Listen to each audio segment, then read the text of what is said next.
إن الحمد لله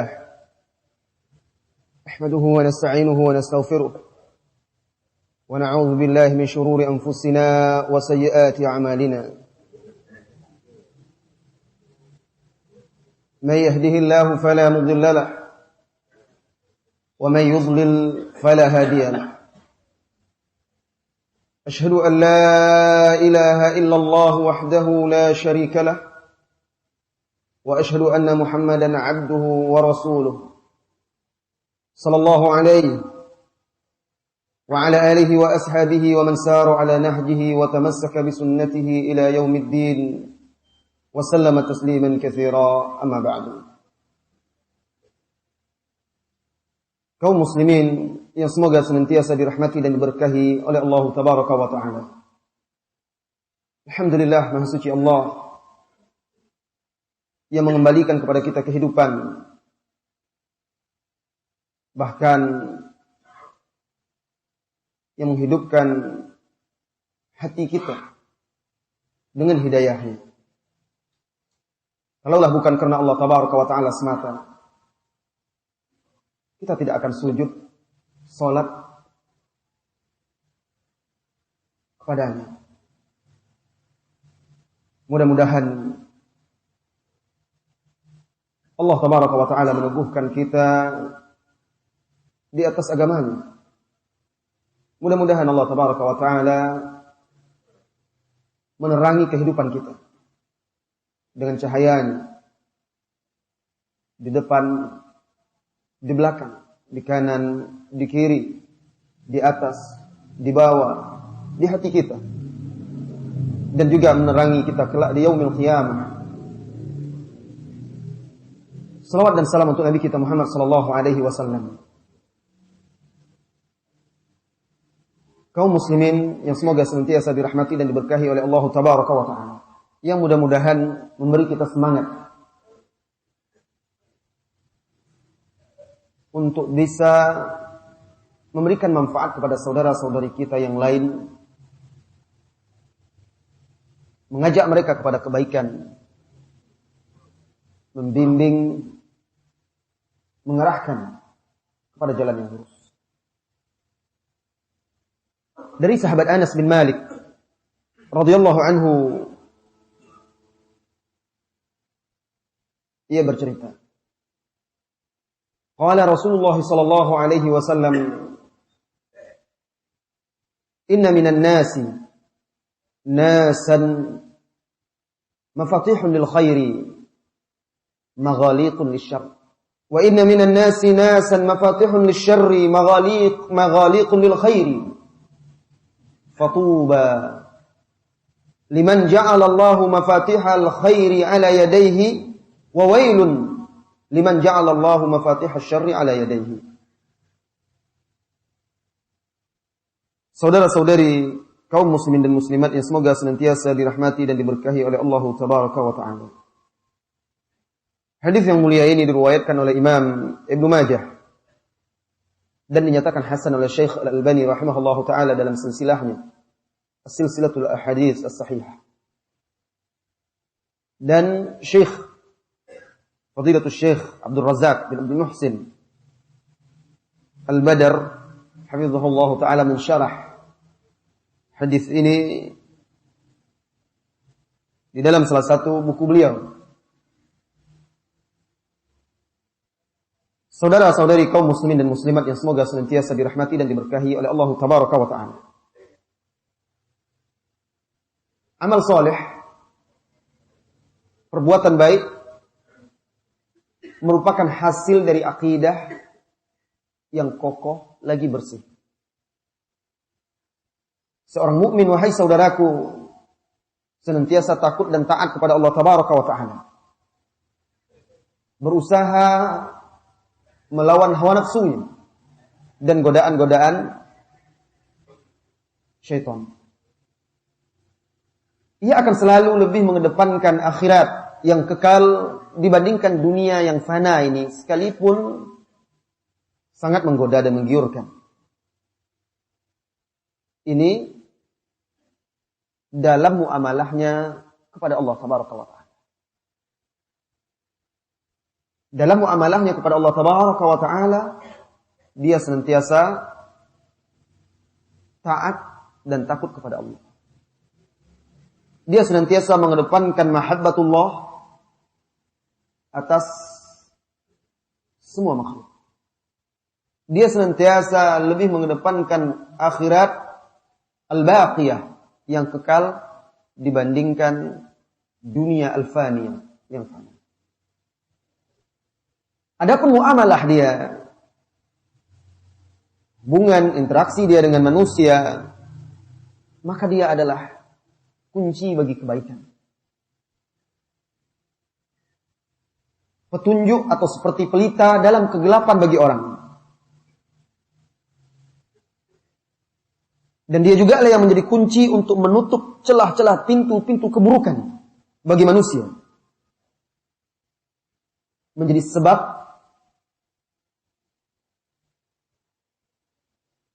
tidak ditimpakannya bala dan azab kepada manusia oleh Allah Tabaraka wa Ta'ala.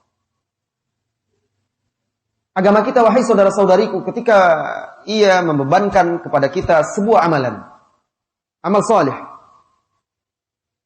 amal tersebut bukan hanya sebatas untuk pribadi kita, kebaikan. Tetapi Islam menginginkan kebaikan yang sudah kita dapat, amal soleh yang sudah kita amalkan, juga berpengaruh yang baik kepada orang-orang di sekitar kita.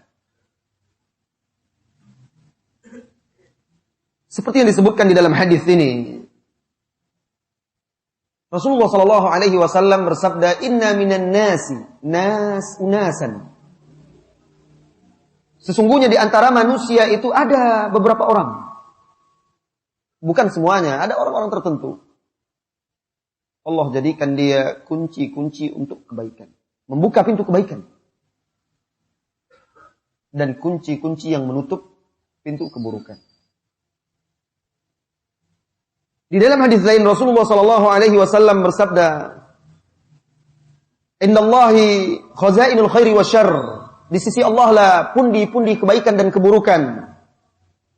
Segala sesuatu yang baik dan buruk dalam hidup ini Allah Subhanahu wa taala yang menentukan. Bagian dari akidah kita meyakini segala ketetapan yang telah Allah tetapkan untuk makhluknya, yang baik maupun yang buruk. Indallahi khazainul khairi wasyarr. Di sisi Allah semata pundi-pundi kebaikan dan keburukan.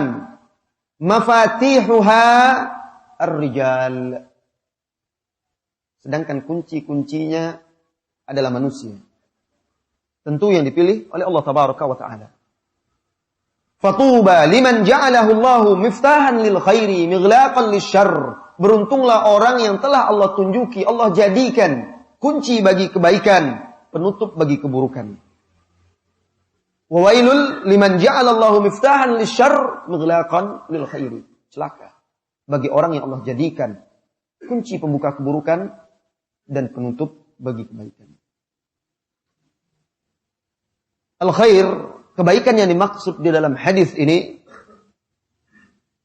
mencakup kebaikan secara materi maupun maknawi, zahir maupun batin, segala sesuatu yang bermanfaat bagi manusia di dunia dan di akhiratnya. Segala sesuatu yang menghindari manusia dari kerusakan, kehancuran di dunia dan di akhirat. Berkata Imam At-Tibi rahimahullahu ta'ala menjelaskan maknanya. Wal ma'na alladhi yahtawi ala khairiyatil mal wa ala kaunihi syarran huwal musyabbah bil khazain. Faman tawassala bi fathi dhalikal ma'na wa akhrajal mal minha wa anfaqa fi sabilillah wa la yunfiquhu fi sabilish syaitan wa huwa miftanul khairi wa mighlaqun lisyarr. Wa man tawassala bi ighlaqi dhalikal bab fi infaqihi fi sabilillah wa fathihi fi sabilish syaitan fa huwa mighlaqun lil khairi wa miftahun lisyarr. Apa kata beliau? Makna yang terkandung dalam kebaikan mal misalnya, kebaikan dari segi aspek dari aspek harta atau materi, baik buruknya, di sini Allah umpamakan di dalam hadis yang kedua tadi dengan khazain, pundi-pundi. Maka maknanya barang siapa yang menjadikan harta tersebut untuk kebaikan, dia keluarkan di jalan Allah tabaraka wa ta'ala dan tidak digunakannya di jalan syaitan, maka dia telah menjadi kunci kebaikan, penutup bagi keburukan. Sebaliknya barang siapa yang tidak menggunakannya di jalan Allah tabaraka wa ta'ala, bahkan diinfakkannya untuk di jalan syaitan, maka dialah orang yang dimaksud, salah satu orang yang dimaksud di dalam hadis tadi, wailul wa wailun liman ja'alahu Allahu miftahan lisyarri wa mighlaqan lil khairi. Sementara Imam Al-Manawi di dalam kitab Faidul Qadir menjelaskan hadis ini, kata beliau, fatuba husna au khairan, baik atau beruntung, kebaikan, wa huwa minat thayyib, dan itu diambil dari kata thayyib, aisyut thayyib, aisyun thayyibun, yaitu kehidupan yang baik. Jadi yang dimaksud tuba, keberuntungan yang dia dapat, kehidupan yang baik yang Allah anugerahkan kepada dia. Kebaikan itu, wahai saudara-saudariku, sesuatu yang diridhai oleh Allah tabaraka wa ta'ala, dan keburukan itu adalah yang dimurkai oleh Allah tabaraka wa ta'ala. Apabila Allah tabaraka wa ta'ala ridha kepada hambanya, maka itu adalah tanda Allah tabaraka wa ta'ala menjadikan dia kunci kebaikan. Kapanpun, dimanapun dia berada, bersama siapa dia berada, maka dia akan membawa berkah untuk manusia dari Allah tabaraka wa ta'ala, menjadi asbab kebaikan. Di dalam hadis ini, wahai saudara kaum muslimin dan muslimat, Rasulullah SAW memberi motivasi kepada kita untuk meraih keberuntungan, kebaikan di dunia dan di akhirat, salah satunya dengan menjadi kunci kebaikan dalam kehidupan manusia. Allah Subhanahu wa taala berfirman, "Wa man ahsanu qawla mimman da'a ila Allah." Siapakah yang lebih baik dari orang yang mengajak kepada Allah? Rasulullah sallallahu alaihi wasallam juga memberi gambaran kepada kita kebaikan apa kiranya, sebesar apa kebaikan yang diraih dan didapat oleh orang-orang yang mengajak manusia kepada kebaikan ini, memberikan contoh dan suri tauladan yang baik, membimbing, mengajak manusia ke jalan Allah tabaraka wa taala. Beliau sallallahu alaihi wasallam menjelaskan di dalam hadisnya yang sahih, man dalla ala khairin kafa'ilihi. Barang siapa yang menunjukkan kepada kebaikan, maka dia mendapatkan pahala seperti orang yang mengerjakannya. Di dalam hadis lain yang diriwayatkan oleh Imam Muslim, man sanna sunnatan hasanatan falahu ajruha wa ajru man amila biha min ghairi an yanqusa min ujurihim syai'an. Subhanallah. Barang siapa yang sanna, memberikan contoh hasanah yang baik. Bagaimana sababul wurud hadis ini? Ketika itu Rasulullah sallallahu alaihi wasallam sedang menghimpun, mengajak kaum muslimin mempersiapkan diri untuk perang Tabuk. Dan dibutuhkan biaya yang sangat besar, dukungan harta, persiapan yang besar. Maka Rasulullah sallallahu alaihi wasallam mengajak kaum muslimin untuk berinfak. Maka datanglah salah seorang sahabat, membawa harta yang banyak, lalu dibentangkannya di depan Rasulullah sallallahu alaihi wasallam. Melihat itu Rasulullah sallallahu alaihi wasallam berdecak kagum. Lalu beliau bersabda. Lalu setelah itu orang berbondong-bondong ikut pula mengikuti sahabat ini untuk berinfak. Maka Rasulullah sallallahu alaihi wasallam bersabda, "Man sanna sunnatan hasanah." Barang siapa yang memberikan contoh yang baik, dia menjadi sebab orang melakukan kebaikan. Dia memberikan contoh, sehingga orang berbondong-bondong termotivasi mengikutinya. Falahu ajruha. Maka dia mendapatkan pahala perbuatannya itu. Wa ajru man amila biha. Selain itu juga dia mendapatkan pahala orang yang mengikuti dia. Tanpa mengurangi pahala orang-orang tersebut sedikit. Oleh karenanya wahai saudaraku, manusia yang paling besar pahalanya adalah Rasulullah sallallahu alaihi wasallam. Kenapa? Berapa kebaikan? Berapa banyak kebaikan yang dia ajarkan kepada manusia. Lalu sampai akhir zaman, manusia yang beriman kepada Allah dan Rasulnya mengikuti, mengamalkan segala yang diajarkan. Maka tidak akan bisa ada orang yang menandingi dan menyamai.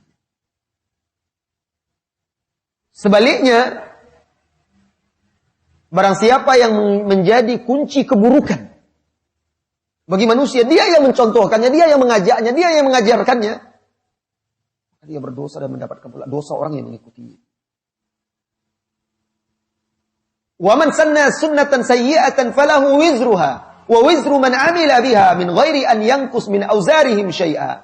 Sebaliknya barang siapa yang memberikan contoh, mengajarkan, mengajak kepada sesuatu yang buruk, sunnah sayyi'ah, maka dia mendapatkan dosa atas perbuatannya tersebut, mengajarkan orang, mengajak orang menjadi contoh untuk keburukan. Dan dosa orang-orang yang mengikutinya akan ditanggung. La ilaha illallah. Setiap orang yang mencontoh dia dalam perbuatan buruk itu, dia mendapatkan dosa, mengalir terus. Oleh karena itu, kata para ulama, anak Adam yang membunuh saudaranya dulu itu, maka dia menanggung dosa orang yang membunuh. Karena dia yang pertama mengajarkan, mencontohkan membunuh. Ditiru oleh manusia sesudah itu. Maka dia menanggung dosa. Saudara-saudari kaum muslimin dan muslimat yang semoga senantiasa dirahmati dan diberkahi oleh Allah Tabaraka wa Ta'ala.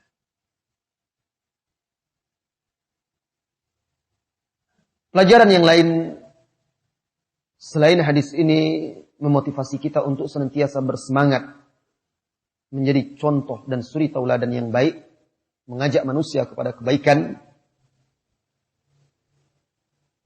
Para ulama menjelaskan, sesungguhnya Allah Tabaraka wa Ta'ala memiliki malaikat-malaikat. Bahkan ini juga di dalam hadis Rasulullah sallallahu alaihi wasallam. Allah Subhanahu wa Ta'ala memiliki malaikat-malaikat yang diutusnya ke bumi ini. Malaikat-malaikat ini berbicara di lisan manusia, di lisan anak Adam, dengan kebaikan dan keburukan yang ada pada diri manusia. Hadis yang semakna dengan ini ada diriwayatkan dari Rasulullah sallallahu alaihi wasallam, dikeluarkan oleh Imam Al-Hakim. Inna lillahi malaikatun fil ardi tantiqu ala alsinati bani Adam bima fihi minal khairi wasyarr. Sesungguhnya Allah memiliki malaikat-malaikat di muka bumi yang berbicara dengan lisan manusia, sesuai dengan kebaikan dan keburukan yang ada pada diri orang tersebut. Hadis ini dikeluarkan oleh Al-Imam Al-Hakim di dalam Al-Mustadrak. Lalu dia menyatakan sahih menurut syarat Muslim dan disetujui oleh Imam Az-Zahabi. Juga dinyatakan sahih oleh Syekh Al-Albani rahimahullahu taala di dalam kitab Sahih Al-Jami'. Maksudnya saudara-saudari kaum muslimin dan muslimat, maksud hadis yang mulia ini seolah-olah malaikat ini menjadi penterjemah bagi apa yang ada di dalam hati manusia dari kebaikan dan keburukan. Lalu diungkapkan di lisan. Nah, ketika unsur yang baik, unsur yang suci di dalam hati manusia lebih dominan, maka pasti akan nampak di luar diri dia. Nampak dalam penampilan-penampilan dia. Nampak dalam perbuatan, perilaku, kehidupan dia. Berupa akhlak, perbuatan, kebaikan-kebaikan. Nah ini maksud. Ditampakkan nanti, dibimbing oleh malaikat. Jika kebaikan di hati dia, di dalam itu lebih dominan, maka ada kecenderungan dia untuk senantiasa berbuat baik. Tetapi sebaliknya, jika yang dominan di dalam hatinya adalah keburukan, malah kebaikan itu akan hilang, terbuang. Allah Subhanahu wa taala memberikan perumpamaan di dalam Al-Qur'an. Hati itu laksana telaga. Sedangkan kebaikan yang Allah turunkan kepada manusia itu, kebaikan syariat itu, petunjuk-petunjuknya diumpamakan seperti hujan. Ketika hujan turun dengan deras dan dia memenuhi telaga tersebut, lebih dominan kebaikan tersebut, maka dia akan memenuhi. Lalu keburukan itu akan mengambang di permukaan, hilang, dibuangnya. Lihatlah gelas yang berisi air yang keruh.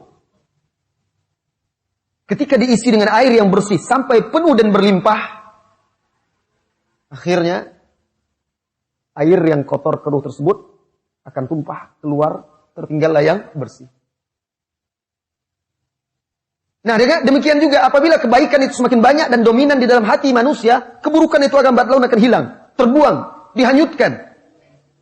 Oleh deras, kuatnya kebaikan tersebut nampak dalam perbuatannya sehari-hari. Jika dia berbicara untuk Allah, karena Allah, untuk kebaikan. Tutur katanya lembut, santun, sopan, membuat orang-orang yang beriman senang, gembira, mengajak kepada kebaikan, mengingatkan. Jika dia berbuat dengan tangannya, maka manusia yang ada di sekitarnya tidak terganggu dan tidak tersakiti. Oleh karena itu, seorang muslim yang baik itu, kata Rasulullah SAW, man salimal muslimuna min lisanihi wa yadihi. Yang selamat orang Islam, kaum muslimin, dari lisan dan tangannya. Selamat. Karena dia baik, menjadi kunci kebaikan. Dan nampak kebaikan yang ada di dalam diri dia dari penampilan dia. Ini pelajaran yang kedua. Pelajaran yang ketiga dari hadis yang menyatakan tuba, beruntunglah liman ja'alahu Allahu, bagi orang-orang yang Allah jadikan dia miftahan lil khair atau mafatih lil khair. Kunci kebaikan. Di sini kita juga bisa dapati pelajaran bahwa tidak sempurna keimanan seseorang itu sampai dia mencintai untuk saudara dia apa yang dicintai dia untuk dirinya sendiri. Bagaimana? Kita tentu tidak menginginkan keburukan untuk diri kita.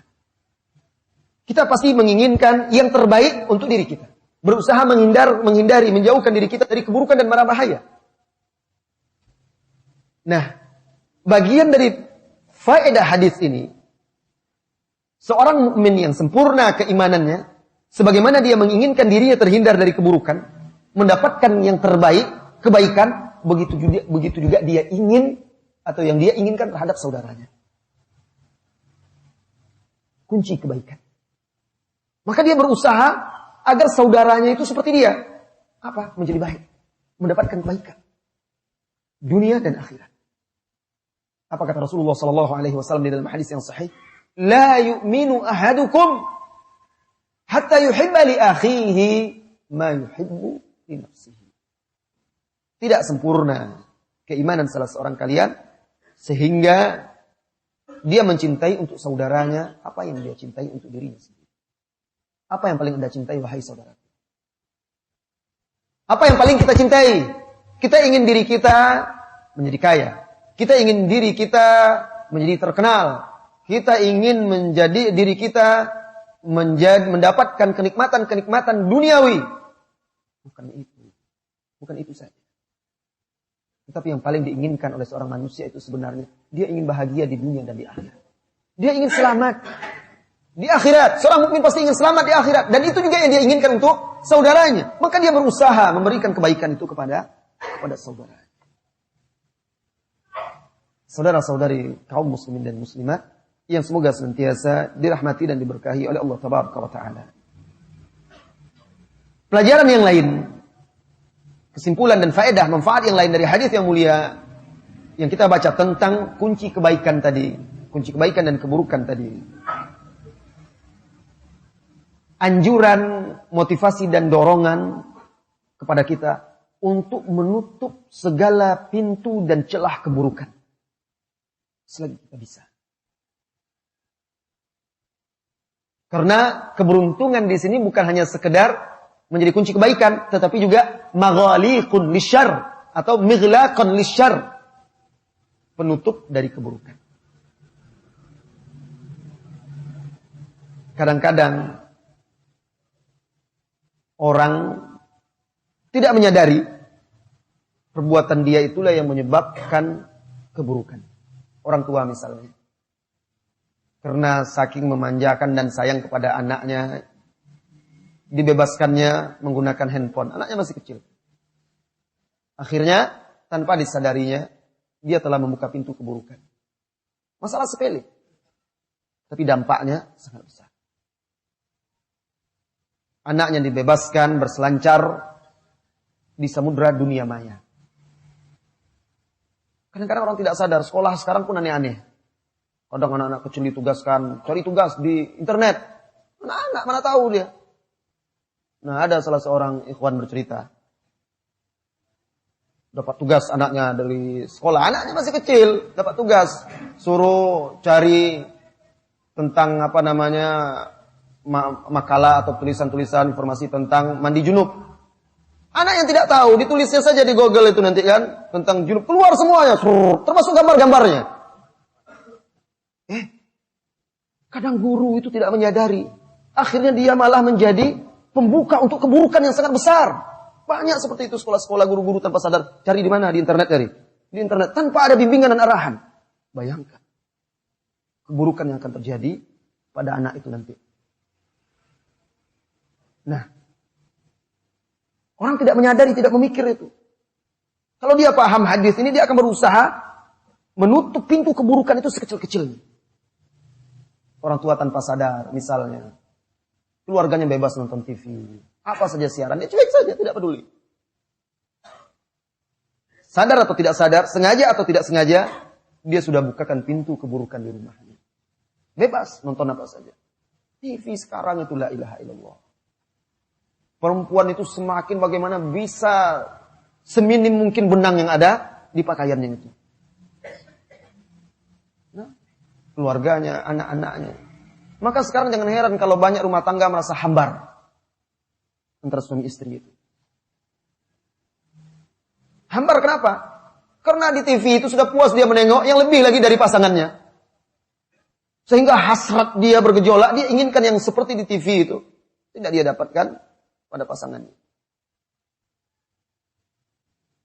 Maka jangan heran sekarang ini muncul banyak sekali orang-orang yang dayus. Dia juga yang mulainya, yang membuka pintu keburukan itu.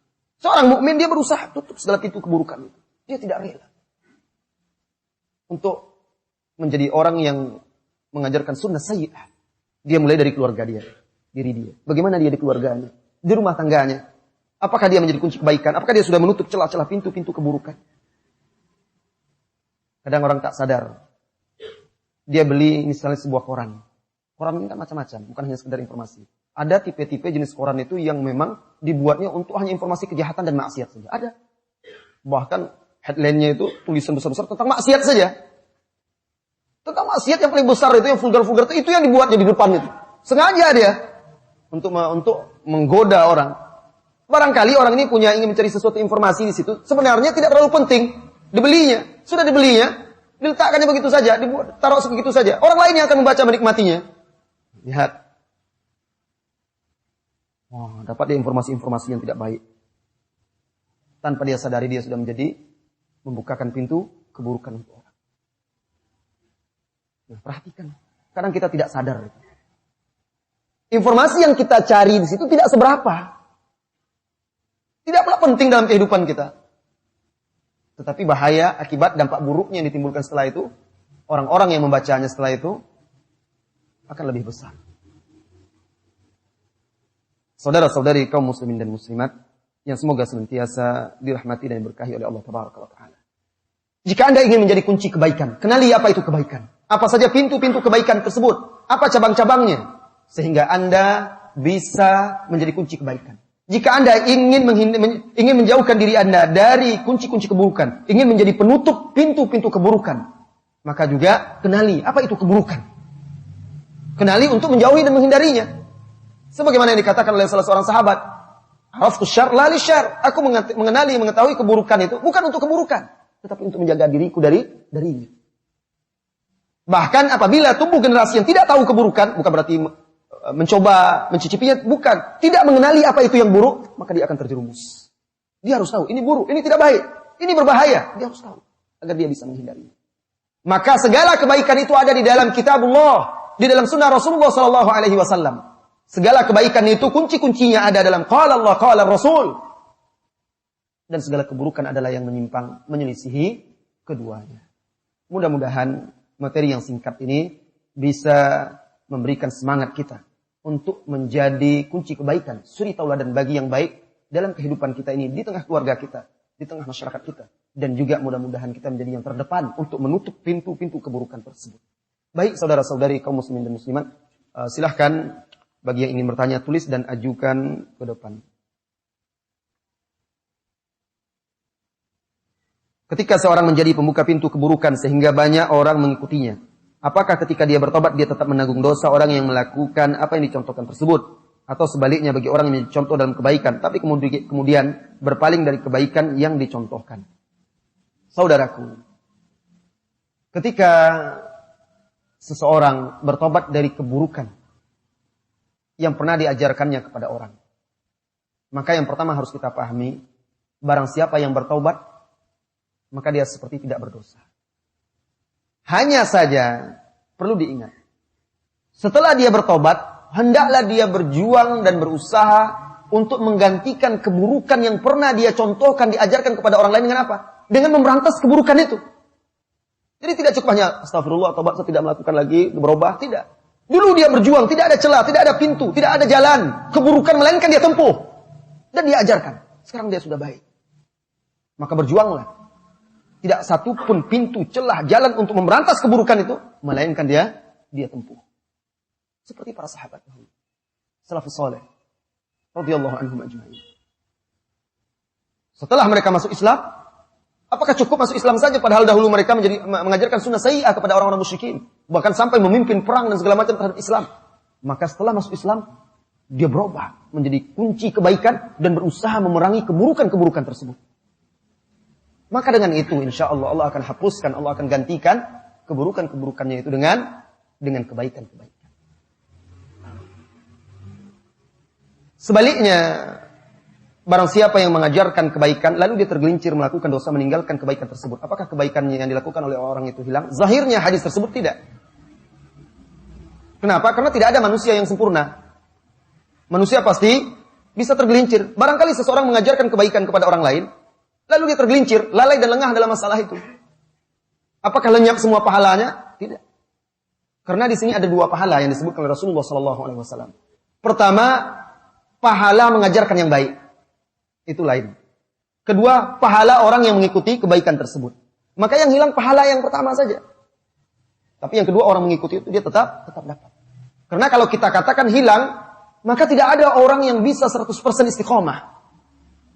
Tidak ada orang yang tidak berdosa. Bisa jadi dia tergelincir melakukan dosa. Karena itu tabiat manusia. Dan juga sebagian orang dia menganjurkan kepada kebaikan, tetapi dia tidak melakukannya karena satu dan lain hal. Misalnya itu bukan bagian dari kebaikan yang wajib. Lalu dia anjurkan orang untuk melakukannya, sementara bagi dia ada yang lebih wajib daripada itu. Sehingga dia tidak bisa melakukan itu. Nah, bagaimana orang ini? Dia tetap dapat kebaikan yang dia ajarkan walaupun dia tidak mengerjakannya. Disinilah Imam Malik mengatakan, apa kata dia? Rahimahullahu ta'ala, tidak semua yang kami ajarkan kepada kalian kami kerjakan. Karena mereka punya tanggung jawab yang besar. Misalnya, sholat malam, sholat tahajud. Seperti Imam Syafi'i. Ketika dia menginap di rumah Imam Ahmad. Dia tidak sholat tahajud. Orang sholat tahajud, sholat malam, qiyamul lail dia tidak. Loh, masa imam seperti itu? Tetapi dia punya tanggung jawab yang lebih besar. Semalaman itu dia tidak tidur, mempelajari ilmu. Mengkaji ayat Allah, menyimpulkan hukum-hukum dan faedah-faedah dari satu ayat itu. Kalau orang salat malam, hanya untuk diri dia saja kebaikannya. Dia mempelajari ilmu itu manfaatnya untuk seluruh umat. Maka terkadang kita lihat guru kita. Ustaz ini kok enggak seperti yang dibayangkan, orang semuanya rajin begini begitu dia. Dia tanggung jawab dia berat. Akhirnya dia mengedepankan yang paling wajib, yang paling wajib. Dia memikirkan untuk orang banyak, kita memikirkan untuk diri kita. Ini perbedaannya. Jadi kata Imam Malik, bukan setiap yang kami ajarkan kepada Anda akan kerjakan. Dan itu tidak menghalangi seseorang untuk berdakwah menjadi kunci kebaikan. Allahu a'lam bissawab. Ada lagi pertanyaan? Nah, tafadhol.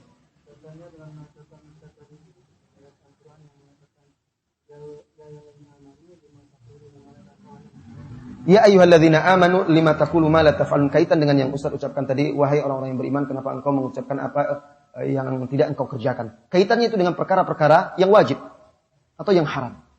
Ya, perkara-perkara yang wajib, yang haram, dia mengajak orang melakukan yang wajib, tapi dia sendiri tidak melakukan.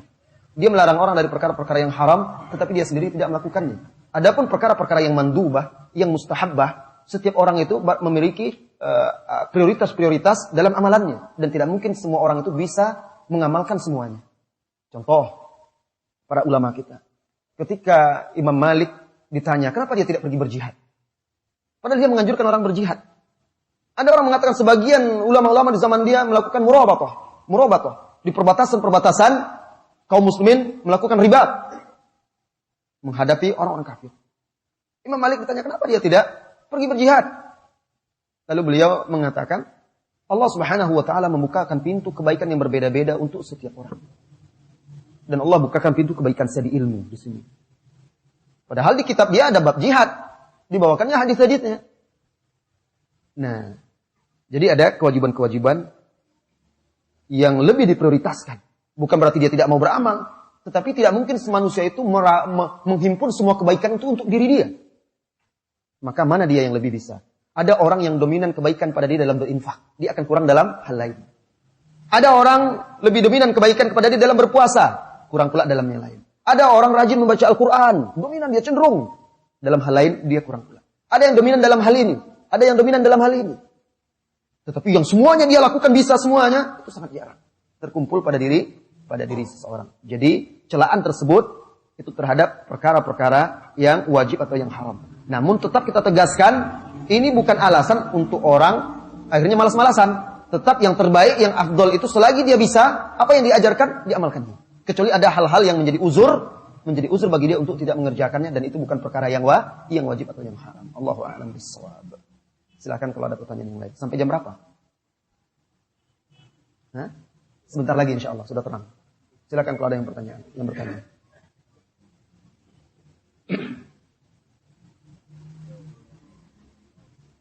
Baik, jika memang tidak ada, mudah-mudahan betul-betul bisa menjadi kunci kebaikan bagi kita semuanya dan penutup keburukan. Amin ya rabbal alamin. Sampai bertemu lagi pada kesempatan yang lain. Wassallallahu wasallam ala nabiyyina Muhammad walhamdulillahi rabbil alamin. Subhanakallahumma wa bihamdika asyhadu an la ilaha illa anta astaghfiruka wa atubu ilaik. Assalamualaikum warahmatullahi wabarakatuh.